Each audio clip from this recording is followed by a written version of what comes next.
Is anyone down there? This is Vale. The billionaire's voice cracked with terror across a janitor's walkie-talkie. 10 million lives hung in the balance. The city's lights were dying, block by block, and the man who had promised to power the future had no idea what was happening inside his own machine. But one woman did. A janitor, ignored for a decade, staring at a code signature she herself had written years ago. The same code that had destroyed her life. And now it was back, weaponized, tearing the city apart. The question was, would anyone believe her? Because in the next hour, the woman everyone overlooked would become the only person who could keep the city from vanishing into darkness forever. The gala, held 90 floors above inside the glass crown of the sky-clean tower, a steel needle stitching the clouds to the earth.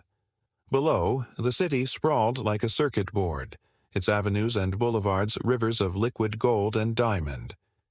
Up here, champagne flutes chimed, but Leon Vale stood apart.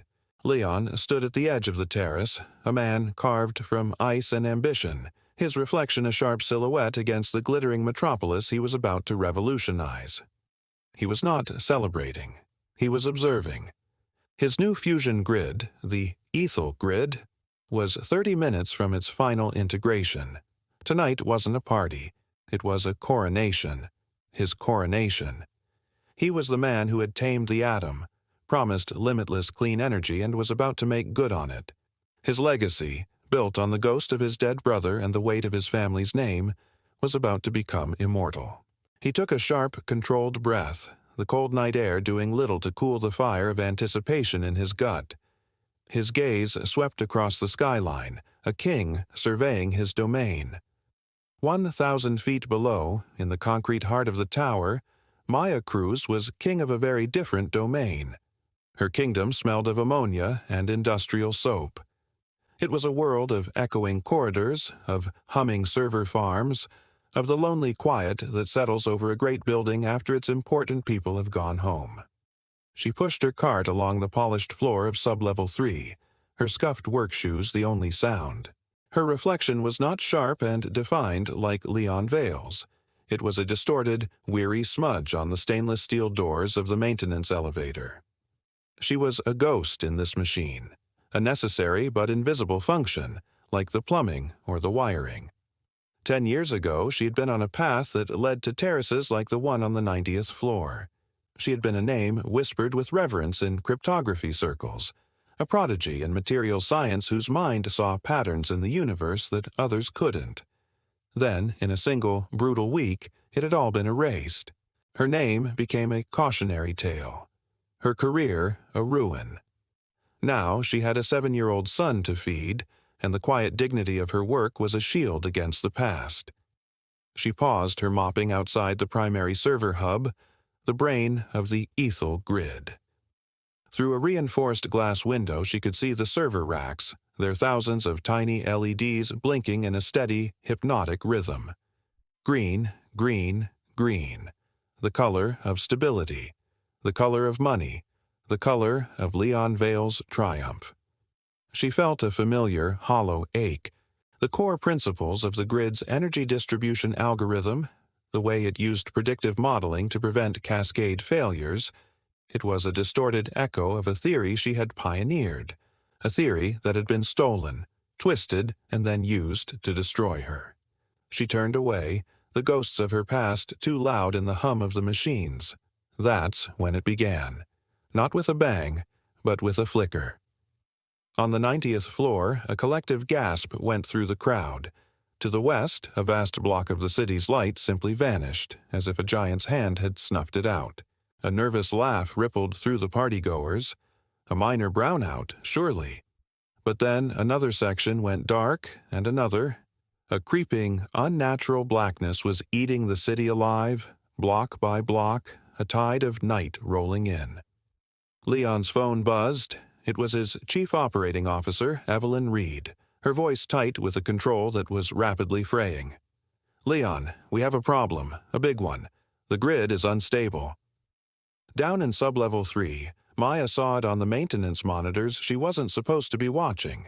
The wall of green LEDs in the server room had become a frantic, chaotic dance of amber and red. A cascade failure. But it wasn't random.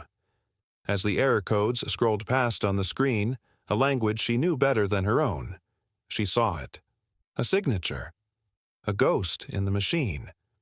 It was a recursive loop, elegant and malicious, designed not just to crash the system but to tear it apart from the inside, using its own strength against it. It was a digital phantom limb, a piece of code she hadn't seen in a decade.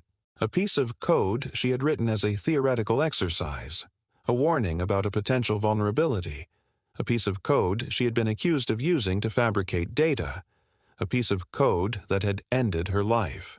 Her blood ran cold. He was here. After all these years. The lights in her corridor flickered and died, plunging her into the red glow of the emergency lighting. The building's systems began to fail. A frantic voice crackled over the janitorial walkie-talkie she kept clipped to her belt. It was a voice she recognized from news reports and magazine covers, but stripped of all its legendary cool control. It was raw, frayed, and terrified. "Is anyone down there? This is Vale. The primary comms are down. We've lost control of the core containment protocols. We're seeing a feedback loop in the distribution relays, but it's not logical. It's behaving like a biological system. Can anyone hear me?" Silence answered him. The other janitors were likely trapped in stalled elevators or hunkered down in their break rooms. But Maya stood frozen, the voice on the radio speaking a language of crisis she intimately understood. He was describing her ghost, her warning, the catastrophic potential she had tried to tell them about before they had taken her voice away. She looked at her hands, calloused from mops and cleaning chemicals, not from keyboards. She looked at her reflection in the dark glass of the monitor, a woman in a gray jumpsuit, a nobody. But in her mind, the code was unfurling. The pattern was clear. She knew how to stop it. The question was, in a world that had erased her, how could she possibly make them listen? Her first attempt was a quiet failure. The service terminal in the corridor, a tool she used to log maintenance requests, flashed a crimson "access denied" when she tried to input a diagnostic command. Her keycard, her scuffed and laminated badge with the name Maya Cruz and the title Night Services, granted her access to closets and service corridors, not to the digital heart of a multi-billion-dollar empire. The system didn't know she was a genius, it only knew she was the janitor. The irony was a bitter pill. She held the key in her mind, a key that could save them all. But the door was locked. There was only one way. She had to go up. Protocol be damned. Her son, asleep in their small apartment 3 miles away, was in a city about to go dark. This wasn't just about code anymore. She ran for the maintenance elevator, the emergency lights casting long, dancing shadows that seemed to claw at her heels. She stabbed the button. The doors didn't move. The soft chime of its arrival never came. Of course, the elevators were frozen, metal coffins hanging silent in their shafts. It was a motif of her life. The swift ascent, the sudden, jarring halt. The stairs. It had to be the stairs. She wrenched open the heavy fire door and plunged into the echoing darkness of the stairwell. Her footsteps were a frantic metallic rhythm as she began to climb. Up and up, flight after flight, the air growing warmer, the concrete walls a blur. She was ascending from the building's guts into its gilded cage, a journey from one world to another. 20 floors, 30, 40. Her lungs burned, her uniform was soaked with sweat, but she didn't slow. The ghost in the machine was moving faster. She burst out onto the 50th floor, the executive level, a realm she usually only saw after midnight, armed with a vacuum and a spray bottle. Now it was chaos. Men in $1,000 suits were shouting into dead phones. Women in cocktail dresses huddled in clusters, their faces lit by the eerie glow of their device screens. The air was thick with the smell of fear. And through it all, she moved, a small woman in a gray jumpsuit, utterly invisible. No one looked at her, no one saw her. She was part of the furniture, a feature of the background. She finally reached the entrance to the Sky Clean Control Center on the 85th floor. It was sealed by a massive steel door, flanked by two grim-faced security guards. A man with a jaw like a block of granite and the name Thorn on his tactical vest held up a hand, barring her way. "This is a restricted area, ma'am. You need to go back downstairs." His voice was calm, professional, and absolute. He was a wall. "I need to speak to Mr. Vale," Maya said, her own voice raspy from the climb. "I know what's wrong with the grid." Thorne's expression didn't flicker. It was a look she knew well. The polite, dismissive disbelief of someone in authority confronting an inconvenient piece of reality. "Everyone knows what's wrong with the grid. It's failing. Now please, step aside." From behind him, a woman with hair pulled into a severe architectural bun and a suit so sharp it could cut glass emerged. Evelyn Reed, the COO. Her eyes, cold and analytical, swept over Maya's uniform, her flushed face, her worn-out shoes, and dismissed her in a single, contemptuous blink. "Marcus, what is this?" Evelyn's voice was like chipping ice. "Get her out of here. We have a crisis, not a costume party." "She says she knows what's wrong," Marcus Thorne said, a hint of process-driven weariness in his tone. "Does she?"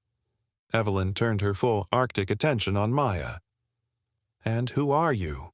"My name is Maya Cruz. I work in night services," Maya began, but Evelyn cut her off. "I don't care what you do. I care about what you're doing here. You are interfering with a critical security situation. Marcus, have her escorted from the building." "The failure isn't a cascade," Maya pushed, her voice rising with an urgency that bordered on desperation. "It's a manufactured resonance loop. It's mimicking a chaotic system, but it's built on a prime number sequence. You're trying to fight it symmetrically, but you have to introduce an asymmetric dampener. You have to harmonize with the decay, not fight it." The technical jargon, spilling from the mouth of a woman in a janitor's uniform, was so unexpected it created a moment of stunned silence. Thorne blinked. Even Evelyn's perfectly sculpted mask of disdain faltered for a fraction of a second. It was in that moment that a screen on the wall flickered to life. It showed the face of Leon Vale, live from inside the sealed control room. His face was pale, his tie was loosened. The Ice King persona melted away to reveal the terrified man beneath. He had heard her, his eyes locked on Maya. "What did you just say?" he demanded, his voice cutting through the tension. "The loop," Maya repeated, her confidence growing. "It's based on the Croft conjecture, the one about signal decay and crystalline structures." Leon stared at her, a storm of confusion and dawning recognition in his eyes. The Croft conjecture. It was a footnote in the history of his company, a piece of theoretical work from a decade ago, from the project that had involved his brother, Daniel, and a brilliant young researcher who had been disgraced. "Evelyn," Leon commanded, his voice regaining its steel. "Let her in. Give her a console." Evelyn looked aghast. "Leon, that is insane. We don't know who she is. She's a janitor." "She knows more than any of your $20 million a year engineers have figured out in the last hour," he shot back. "Do it.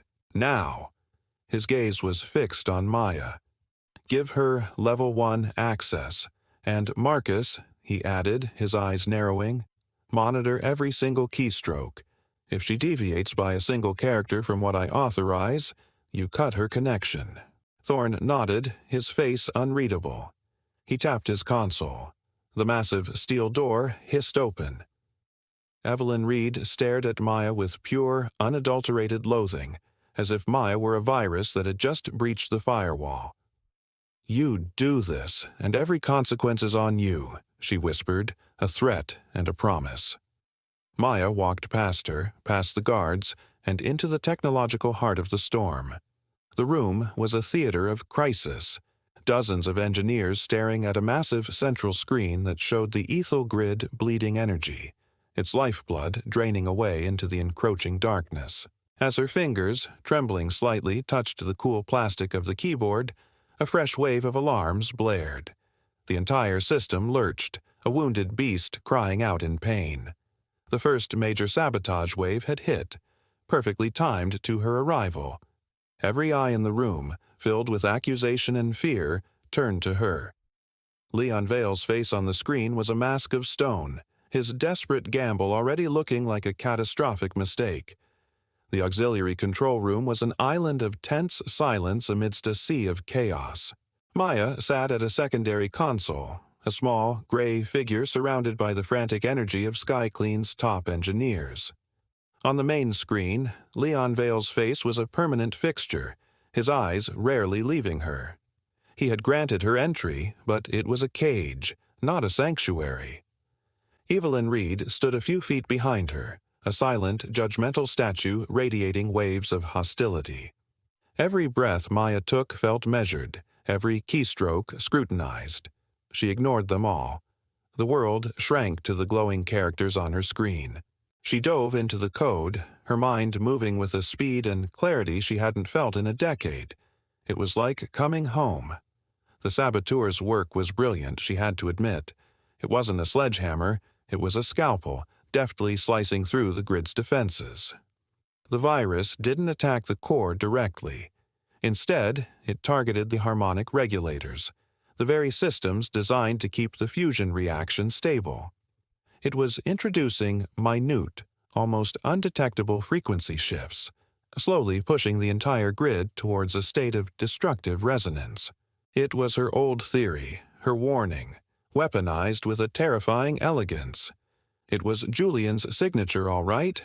Arrogant, brilliant, and utterly sociopathic. A ping from a private chat window appeared on her screen.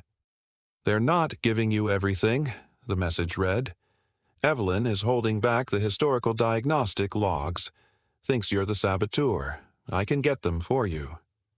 The sender was an engineer named Finn, a man with a disarmingly open face and kind eyes who had given her a brief, encouraging nod when she'd first sat down. He was a senior systems architect, one of the few who hadn't stared at her with open contempt. "Why would you do that?" Maya typed back, her suspicion a coiled snake.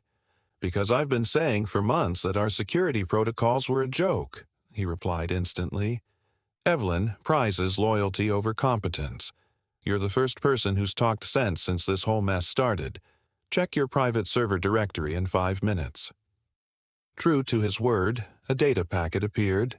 It contained logs, terabytes of them. It seemed like a godsend, a key piece of the puzzle deliberately withheld by her chief antagonist. Finn became her secret ally in the room, occasionally catching her eye and offering a supportive smile.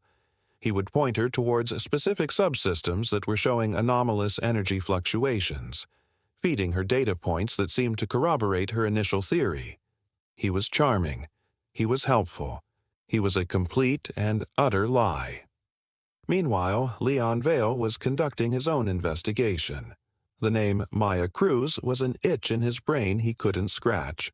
He had his personal assistant bypass the standard corporate channels and pull her entire public record. The results landed on his tablet with the force of a physical blow. Maya Cruz, former doctoral candidate, cryptography and materials science, recipient of the prestigious Markham Grant. Then the cliff edge, an academic misconduct hearing. Accusations of plagiarism and data fabrication from her research partner, Julian Croft, expelled. Her career, a blazing comet, had been extinguished. The article included a photo of a younger Maya, her eyes bright with a fierce intelligence, standing beside a handsome, smiling young man. Julian Croft, the third co-founder of the company that would become SkyClean. The man who, according to official records, had died in a climbing accident in the Andes a year after Maya's disgrace. Leon felt a knot of ice form in his stomach. A disgraced academic. A fraud. This was the woman he had just given control of his life's work. He looked at her on the monitor, her face a mask of concentration. Was this an elaborate act of revenge? Had she been playing the long game, waiting a decade to destroy him? Evelyn, sensing his hesitation, moved in for the kill. She appeared at his side in the main control room, her tablet displaying the same damning article. "I told you, Leon," she said, her voice a low, confidential murmur. "She's unstable. This is exactly the kind of stunt a vindictive, disgraced academic would pull. She's either the saboteur herself, or she's in way over her head and making things worse. We have to pull her out before she triggers a full-scale meltdown." Her logic was impeccable. The evidence was damning. Every rational instinct screamed at Leon to cut his losses, to trust his COO, to remove the unpredictable variable. He looked at the data streams. The grid was still failing. Maya's interventions had created small pockets of stability, but the overall decay was accelerating. Guided by Finn's leaked logs, Maya was following a trail deep into the grid's cooling systems. The data suggested a hardware malfunction, a critical pump failure that was being masked by the software attack. It made sense. A combined hardware and software assault would be exponentially harder to defend against. She began to write a patch to isolate the cooling system, to bypass the supposedly failing pumps. Her fingers hovered over the execute key. But something felt wrong. The pattern was too neat, too obvious. Julian was never obvious. His brilliance was in the layers, the misdirection. This felt clumsy. It felt like a trap. She stopped, pulling her hands back from the keyboard as if it were red hot. She closed her eyes, shutting out the frantic room, the accusing stares, the face of Leon Vale on the screen. She let the code flow in her mind, not the lines on the screen, but the true shape of the virus, the ghost she knew so well. The frequency. It all came back to the frequency. This cooling system, failure, was a distraction. It was designed to make her divert power and processing resources away from the core regulators. If she executed that patch, she wouldn't be isolating a problem. She would be opening the door for the real attack, a massive, final surge that would overload the core. She quickly deleted the lines of code she had written. On the other side of the room, she saw a flicker of something in Finn's friendly eyes. It wasn't encouragement. It was sharp, predatory disappointment. And in that instant, she knew. He wasn't her ally. He was the saboteur's agent, a Judas in the control room, leading her to the cliff's edge. She had just stared into the abyss. And the abyss, wearing a charming smile, had stared right back. The city had less than 3 hours before sunrise, and the darkness was still winning. The grid was a patient on life support, and she, the disgraced doctor, had just realized one of her trusted colleagues was a poisoner. The air in the control room was growing thin, each minute stretching into an eternity. The city outside was a patchwork of light and profound darkness, a visual representation of their losing battle. The stable sections of the grid were shrinking. The countdown was no longer a vague threat. It was a ticking clock in everyone's mind, the numbers falling away toward an inevitable, catastrophic zero. Leon Vale felt trapped in a nightmare of his own making. The woman he'd bet his empire on was a pariah, a documented fraud. The logic of his COO, Evelyn, was a relentless hammer pounding on his judgment. And yet something held him back from pulling the plug on his desperate experiment. It was the name, the Croft conjecture. It was a phantom from a past he had tried to wall off, a time when his brother, Daniel, was still alive. Driven by a gnawing uncertainty, he left the main control room and sealed himself in his private office. It was a minimalist space of glass and steel, dominated by a single, large portrait of him and Daniel, two young men on the cusp of changing the world. Daniel, with his wild, brilliant eyes, and Leon, with his steady, ambitious gaze. It was Daniel who was the true genius of materials, the one who had first theorized the stable fusion reaction that was the heart of the ethel grid. His death, a supposed suicide after a devastating lab fire, had been the defining tragedy of Leon's life. It had forged him into the Ice King, a man driven to complete his brother's work, to build a legacy so vast it would eclipse the grief. He turned to his private server, a repository of family history he hadn't accessed in years. He bypassed the corporate firewalls, digging into the encrypted archives of the Vale Corporation from a decade ago, back when his father ran the company. He searched for Maya Cruz. Her name appeared, linked to a single project file. Project Chimera. Daniel's project. He opened it. His breath caught in his chest. It was a series of research proposals, email chains, and lab reports. And there they were, the three of them, a triumvirate of youthful genius. His brother, Daniel Vale, the quiet prodigy Maya Cruz, and the charismatic, ambitious Julian Croft. They were the original team. He scrolled through the documents, the story of a collaboration that was brilliant, then fractured, then shattered. He saw Maya S. early work on resonant frequencies and signal decay, the very theory she had described in the hallway. It was groundbreaking. Then he saw Julian's contributions, which seemed to build on hers, to refine them. Then came the emails, increasingly tense, from Maya to Daniel, questioning Julian's data, suggesting he was co-opting her research. Daniel's replies were placating, non-committal. He was caught between his two partners. Then Leon found it, the document that changed everything. It was a memo from his father to the university's chancellor, dated the week after Maya's expulsion. It detailed a 7-figure unrestricted grant to the university's physics department, a donation, a payoff. Attached was a second, heavily redacted document, a private settlement agreement. The recipient was Julian Croft. The amount was staggering. His world tilted on its axis. It wasn't a simple case of academic fraud. It was a conspiracy. His father had paid to make a problem go away. Julian had been bought off. Maya had been the sacrifice. His hands shaking, he dug deeper. He pulled up the accident report on the lab fire that had killed his brother. The official cause was faulty wiring combined with volatile chemicals. But a footnote mentioned that the primary fire suppression system had been manually disabled from a remote terminal, an unsolved anomaly. The investigation was closed a week later. Daniel's death was ruled a suicide, the note citing despair over the loss of his research. Leon stared at the portrait of his brother. The grief he had carried for a decade was suddenly poisoned with doubt. Daniel hadn't been a victim of his own despair. He had been silenced.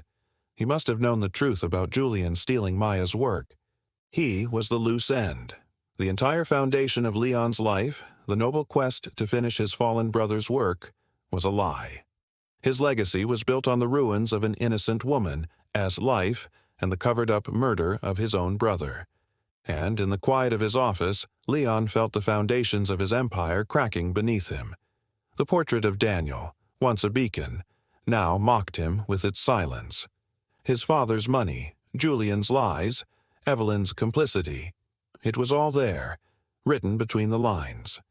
A family built on ash, a legacy soaked in theft. For a moment, he closed his eyes.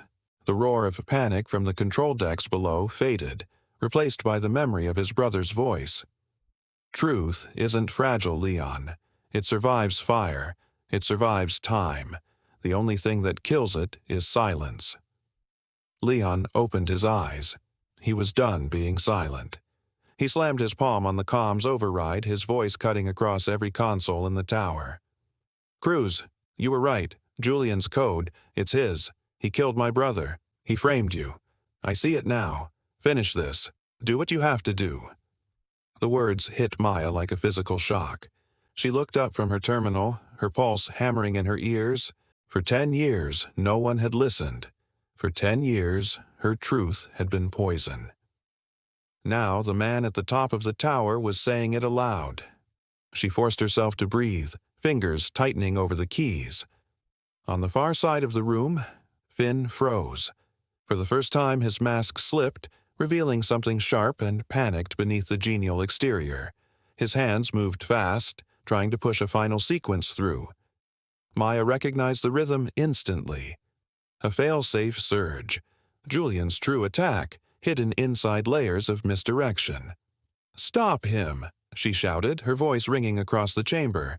Thorn moved like a hammer breaking glass, knocking Finn to the ground. The engineer fought back with startling precision, his fingers still clawing toward the emergency port. The two men grappled, consoles sparking as Finn's half-entered code flickered on the screens. The grid howled. Across the city, lights guttered and died in clusters. Hospitals, transit hubs, entire neighborhoods plunged into darkness. A second wave followed, a lethal resonance pulse rippling toward the fusion core itself. The city had minutes, not hours.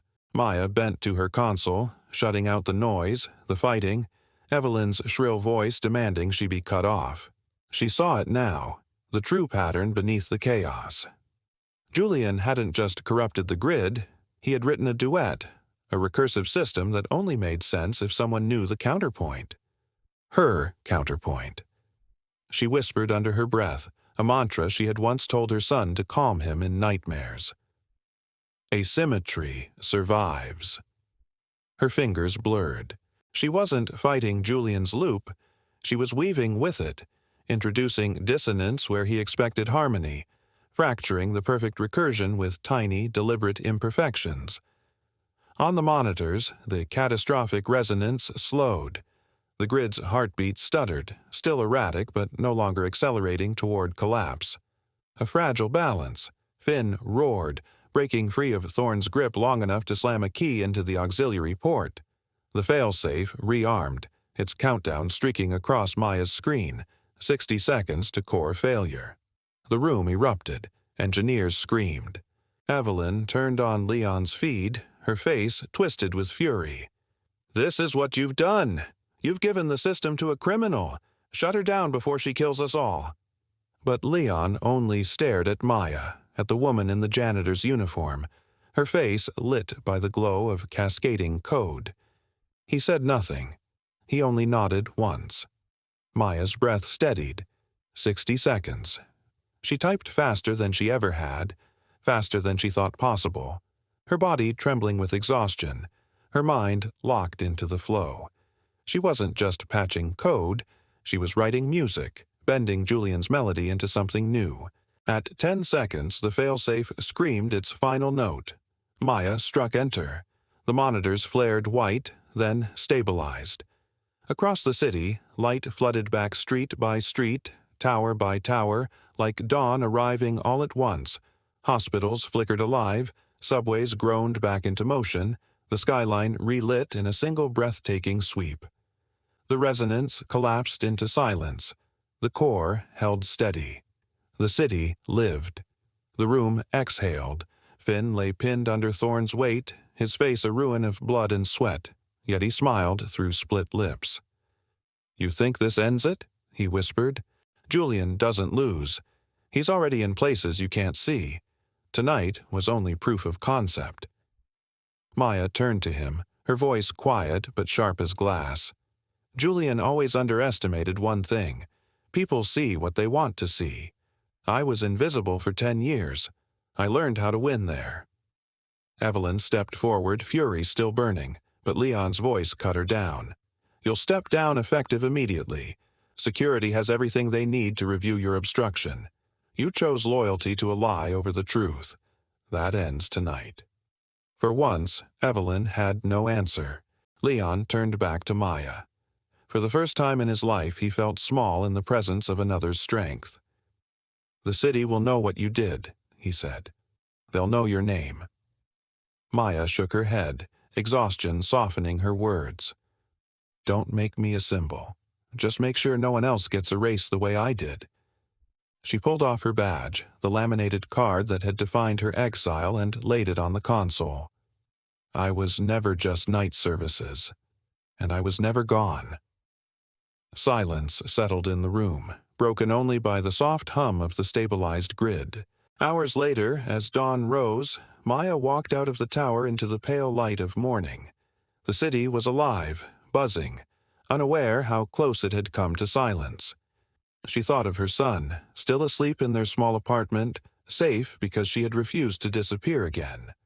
Above her, on the highest floors of glass and steel, Leon Vale stood before the portrait of his brother one last time. He no longer saw a monument. He saw a warning that truth buried in silence always finds its way back. And somewhere, far away, in a hidden server untouched by the night's battle, a signature pulsed once in the dark. Julian Croft was still watching, still waiting. But for now, the city burned bright.